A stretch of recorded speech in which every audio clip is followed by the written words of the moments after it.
রোমানিয়ায় অনিচ্ছাকৃতভাবে অবৈধ হয়ে পড়া হাজার হাজার বাংলাদেশি কর্মীর জন্য খুলে গেল আশার এক নতুন দিগন্ত।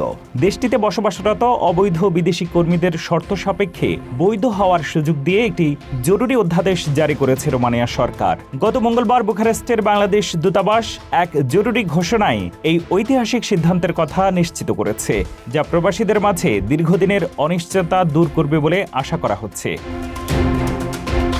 সরকারি অধ্যাদেশ নম্বর ৩২ এবং রাজক্ষমা কর্মসূচির আওতায় যারা বৈধভাবে রোমানিয়ায় প্রবেশের পর নিয়োগকর্তার জটিলতা, বেতন থেকে ট্যাক্স জমা না হওয়া কিংবা সময় মতো টিআরসি আবেদন করতে না পারায় অবৈধ হয়ে পড়েছেন, তারা এই সুযোগ পাবেন।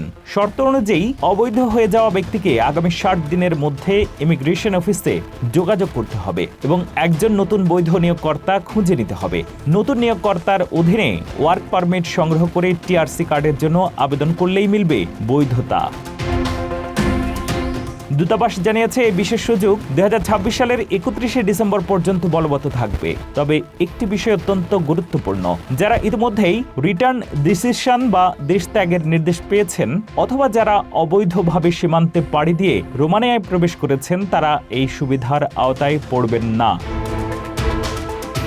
প্রাথমিক পর্যায়ে কোনো জটিলতা দেখা দিলে প্রবাসীদের বাংলাদেশ দূতাবাসের সরাসরি সহায়তা নেওয়ার পরামর্শ দেওয়া হয়েছে। রোমানিয়া সরকারের এই মানবিক সিদ্ধান্ত হাজারো বাংলাদেশির ইউরোপে থাকার স্বপ্নকে পুনরায় বাঁচিয়ে তুলল।